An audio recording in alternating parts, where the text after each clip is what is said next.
It now gives me great pleasure to introduce our second speaker of the afternoon, Bridget Ballard from HR Wallingford. She's going to be talking to us about the new SUDS manual. And Bridget is a principal engineer at HR Wallingford. She has more than 20 years' experience in hydrology and sustainable flood risk management and has been a key contributor to research and guidance on SUDS costs, maintenance, performance and indeed liabilities. She was the principal author of the previous SUDS manual and since then has drafted BS 8582, the Code of Practice for Surface Water Management for Development Sites, and has advised English and Welsh governments during the development of their national standards and associated guidance. Bridget.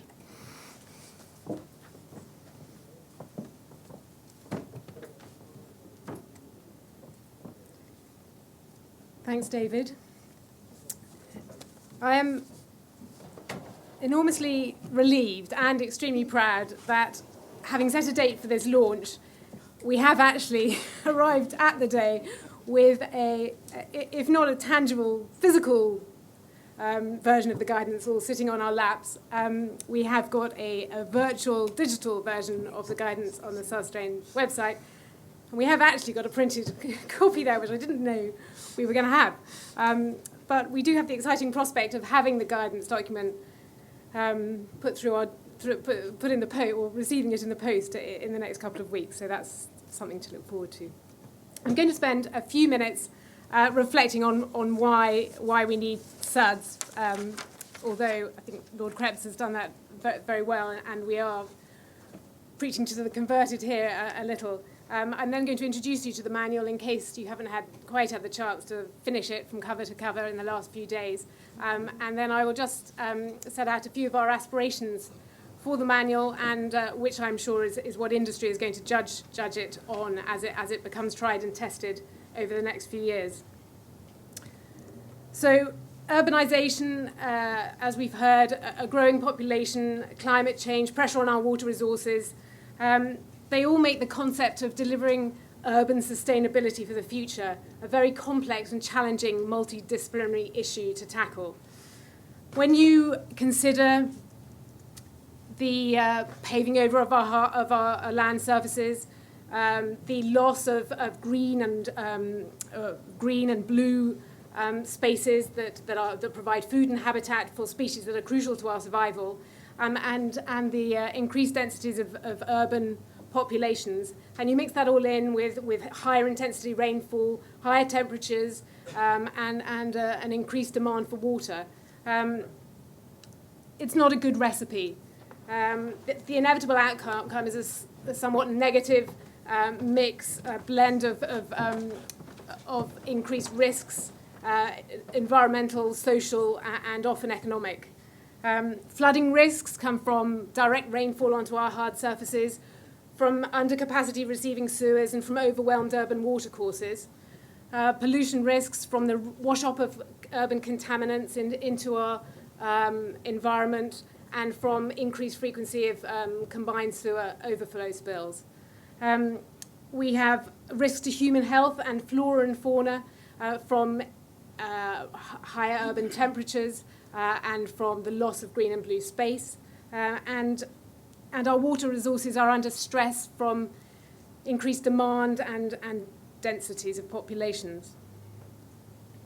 But managing our surface water effectively using SUDS, by considering surface water runoff not as a waste product but as a resource that we can use, can help at least mitigate some of these risks. SUDS can help reduce flood risk as a result of development, can help reduce pollution risks. It can help reduce urban temperatures and building energy demands. They can support and enhance biodiversity, and very importantly, they can help create high-quality, attractive urban space that supports investment and local economies, and delivers climate resilience and supports community cohesion and strength. SUDS have recently been cited in a very large number of government and NGO policy and strategy documents, and in their recognition that we need a more integrated, holistic approach to managing water resources, biodiversity, human health, climate resilience and flooding. So this is the manual's overall principle of SUDS design. This is what we should all be aiming at. We shouldn't be considering drainage in isolation. We need to integrate drainage with a much broader planning agenda. The SUDS manual proposes 4 pillars of SUDS design. The quantity pillar that addresses the management of flood risk and erosion risk management that our watercourses are suffering, and addresses the maintenance and protection of our water resources, both groundwater and surface water. The quality pillar addresses the use of SUDS to try and help prevent pollution from our urban areas. The amenity pillar addresses the creation and sustaining of better places for people as our urban space develops. And the same goes for biodiversity in the 4th pillar, creating and sustaining those better places for nature. The new manual is structured so that those only interested in an introduction can just read the first couple of chapters, where first SUDS are introduced and then the philosophy of the SUDS approach is presented. In Part B, we have chapters dedicated to each of the 4 pillars: quantity, quality, amenity, and biodiversity. Within those chapters, we set out potential design criteria that can be developed for any site and can be developed in a site-specific way for any particular site, and whether there are design standards for these pillars. Those are addressed in those chapters. Part C covers the design process, applying SUDS both from conceptual design all the way through to detailed design. Part C includes chapters on applying the approach in a range of different scenarios. So detail on how you might apply SUDS in dense urban areas, for draining roads, in particular sites where there are particular technical challenges, high groundwater levels, contaminated land sites, sites where you may have very poor infiltration capacity, steep sites, and sites in floodplains. As you move to Part D, Part D is where we set out chapters for each of the technical components, detailed design chapters, and in Part E, the supporting guidance section, we have chapters on construction, operation and maintenance, costs and benefits, community engagement, landscaping, materials, and health and safety. And all of that is followed by appendices where there are checklists for people that might use the manual and but need a checklist approach to help implement them, and a design example. The last manual was not slimline, and we recognised that this update, with this update, its girth was likely to swell rather than shrink. And so with that in mind, we engaged graphic designers from Grant Associates to help us with a graphic design of the manual, that has allowed much greater navigability and accessibility to the manual. So the manual's colour-coded, and the edge of the sheet, although that's not in that manual there, but the edge of the sheet will also be colour-coded, so should you have a printed out version, you'll know which section you're in. And there's this cover page for each of the sections, so you know where you are. That colour theming is then, this shows how it's played out through the manual. So each of the so case studies and boxes and illustrations are all themed in the same coloured way. That's the amenity chapter. This is an example from the urban chapter, where we've worked on the basis of a range of typologies and photo montages.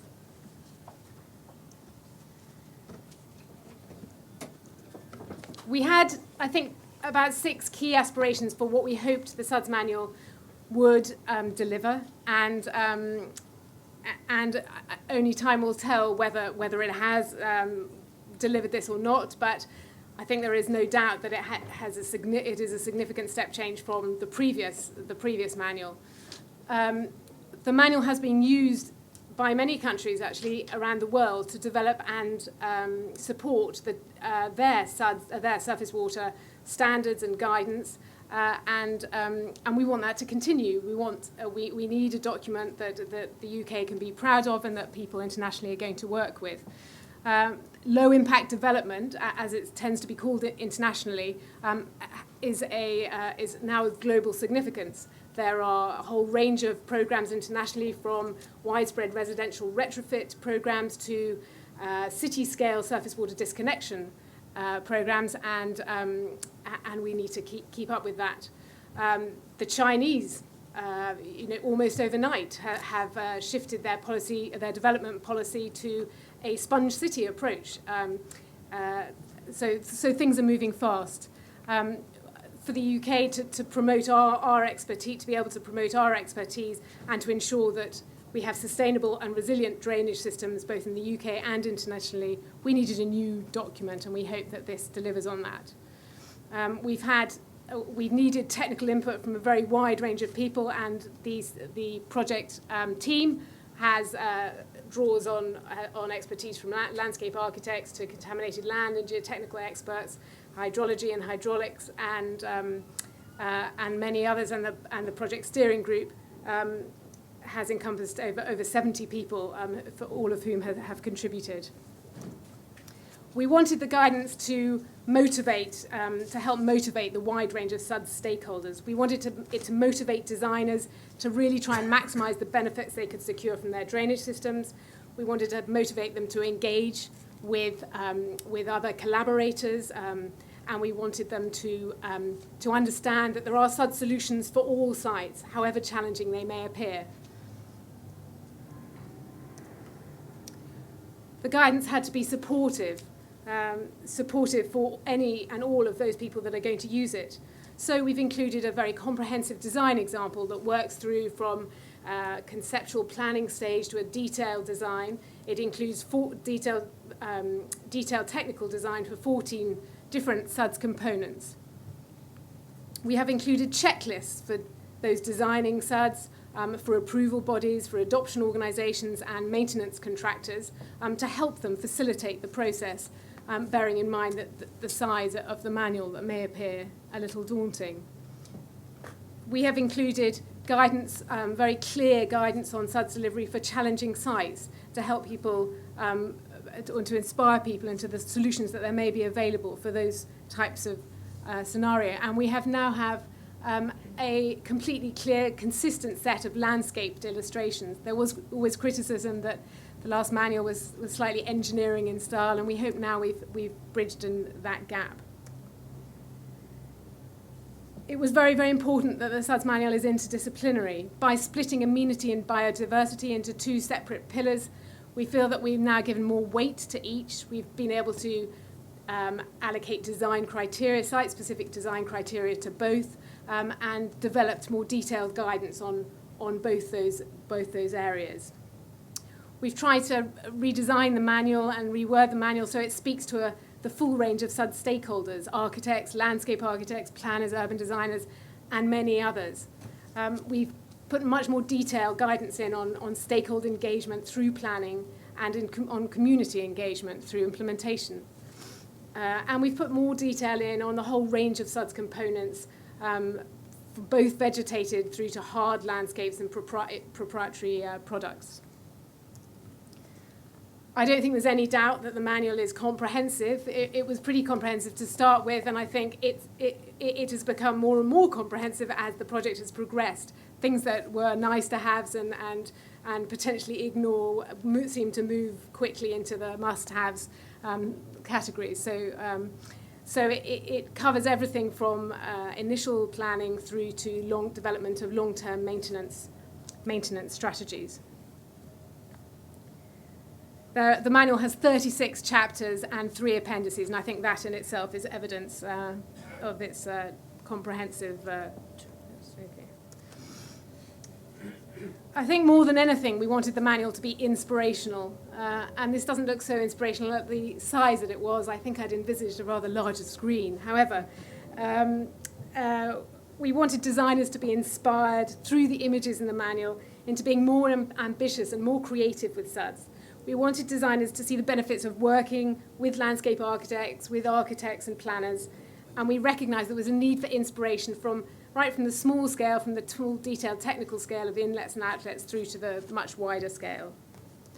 So hopefully we now have the guidance that we need to implement SUDS. But as Lord Krebs has pointed out, we are implementing SUDS within a challenging environment.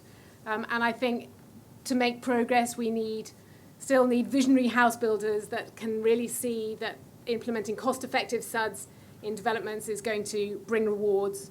We need forward-thinking planners who can help promote SUDS to people who are less aware and who can help see that SUDS can deliver on multiple policy objectives.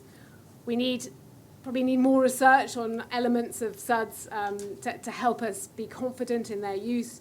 And we need supportive local government and regulator policy, more SUDS in the ground that we can shout about, and then we need to share all those examples through Syria on SUSTRAIN. There we are, the SUDS manual. I hope you enjoy it. I'd like to thank my project team, Sue and others at Ilman Young, Steve in particular at EPG, Professor Richard Ashley, all those at Grant Associates, Tam and Ruth, and Paul and Suzanne at Syria, and particularly Helen, without whose strength of project management and determination to see it through, we definitely wouldn't be here today. And all the funders and everybody on the project steering group who have provided valuable direction and commitment to the project for the last too long.